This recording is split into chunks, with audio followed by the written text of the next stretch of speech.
Assalamualaikum warahmatullahi wabarakatuh. Salam, Om Swastiastu, Namo Buddhaya, Salam Kebajikan.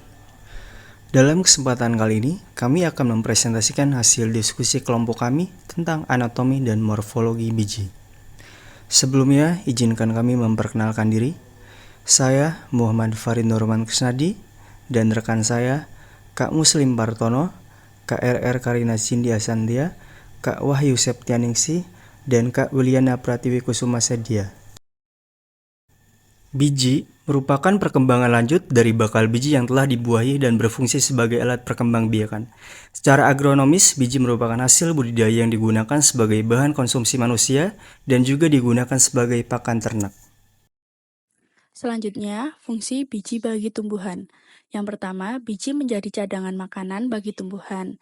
Yang kedua, biji berguna sebagai alat perkembangbiakan. Yang ketiga, biji merupakan pembentuk tumbuhan baru.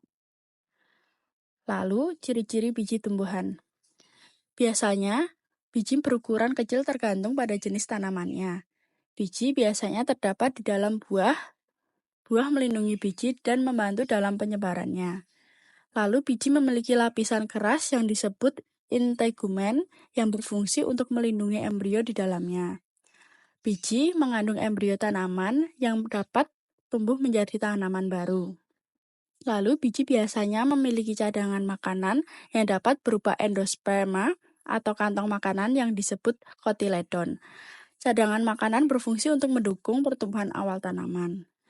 Dan yang terakhir, beberapa biji memiliki ciri khusus untuk berada seperti sayap atau duri untuk membantu dalam penyebarannya ke lingkungan baru. Selanjutnya yaitu jenis biji pada tumbuhan. Yang pertama ada gimnospermae atau biji terbuka, tumbuhan yang bijinya tidak terlindung dalam bakal buah atau ovarium. Dan yang kedua ada angiospermae atau biji tertutup, tumbuhan yang bakal buahnya dilindungi oleh daun buah. Tumbuhan berbiji tertutup digolongkan dalam dua kelas, yaitu monokotil dan dikotil. Tumbuhan dikotil adalah tumbuhan yang memiliki biji berkeping dua, sementara tumbuhan monokotil adalah tumbuhan yang memiliki biji berkeping satu. Lalu berikutnya ada struktur biji tumbuhan. Yang pertama ada kulit biji atau spermadermis, yang kedua ada tali pusar atau funiculus, yang ketiga ada inti biji atau nucleus seminis, yang keempat ada lembaga atau embrio, yang kelima ada daun lembaga, keenam ada radicula, ketujuh ada batang lembaga, dan kedelapan ada albumen. Contoh biji tanaman dikotil.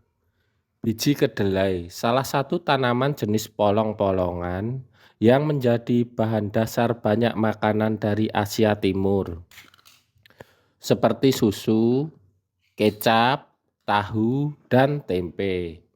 Biji kacang merah atau kacang jago, kacang buncis tipe tegak termasuk famili Leguminosa genus Phacereus dan spesies vulgaris.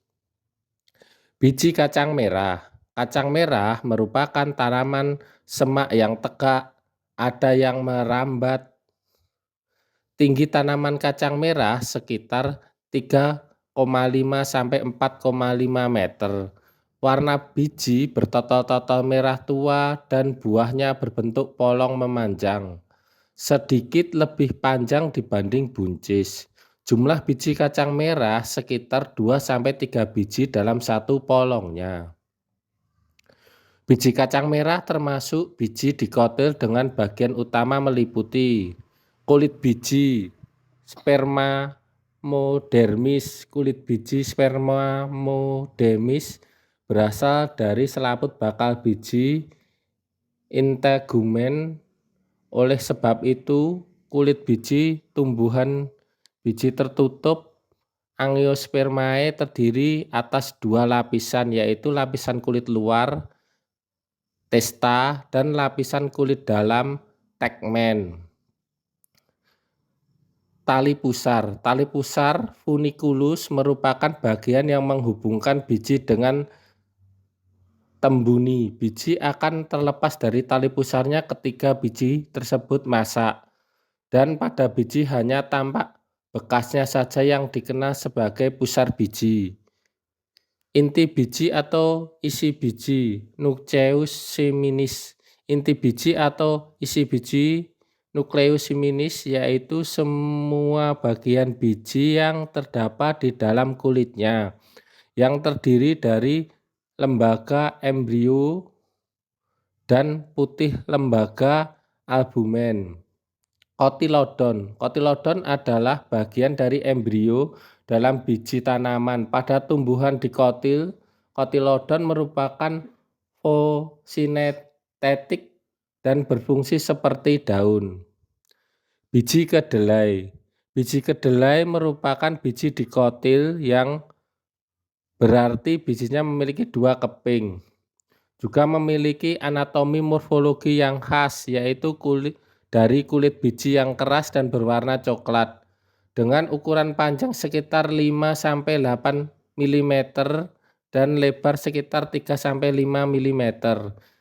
Biji kedelai termasuk biji dikotil dengan bagian-bagian utama meliputi hipokotil. Hipokotil merupakan bagian bawah biji yang berfungsi sebagai tempat penyimpanan cadangan makanan. Kotilodon merupakan bagian tengah biji yang berfungsi sebagai tempat pertumbuhan awal tanaman dan juga sebagai tempat penyimpan cadangan makanan. Epikotil merupakan bagian atas biji yang berfungsi sebagai tempat pertumbuhan tunas tanaman.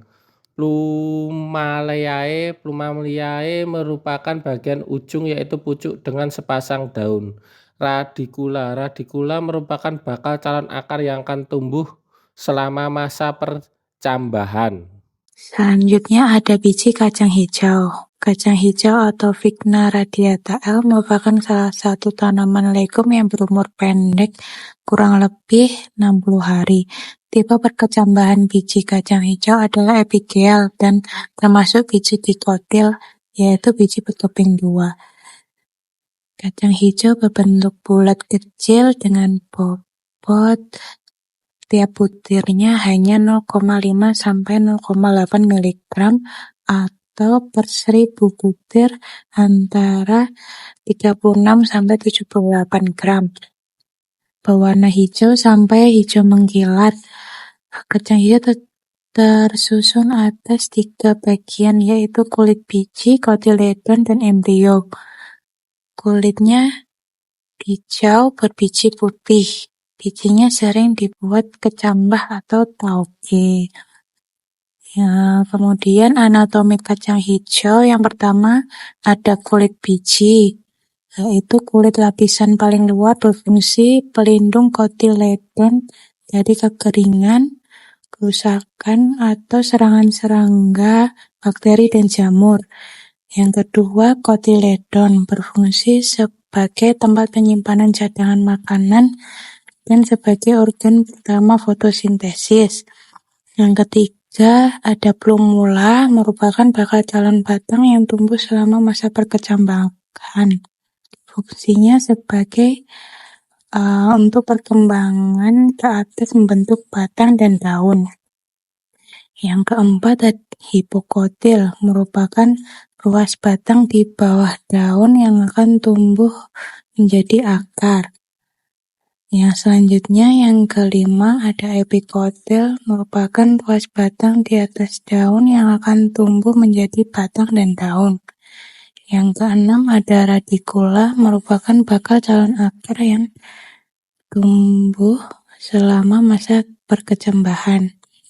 Fungsinya untuk menyuplai dan menyokong bahan makanan dalam proses pertumbuhan. Contoh biji tanaman monokotil. Contohnya yang pertama ada biji jagung, merupakan salah satu tanaman serealia penting di Indonesia. Selain sebagai tanaman bahan pangan pokok pengganti beras dalam upaya diversifikasi pangan, jagung juga merupakan pakan ternak. Biji jagung merupakan tanaman monokotil alias berkeping 1. Pada saat masak, bagian atas biji menjadi licin dan bulat. Dalam satu tongkol jagung tersusun atas 200-400 biji jagung. Tanaman jagung memiliki akar serabut dan tumbuh menyebar ke samping dan ke bawah. Batangnya berbentuk silindris, tidak bercabang, tidak berlubang, dan berruas-ruas. Diameter batang tanaman jagung adalah sekitar 3–4 cm, sedangkan tingginya bervariasi tergantung varietesnya.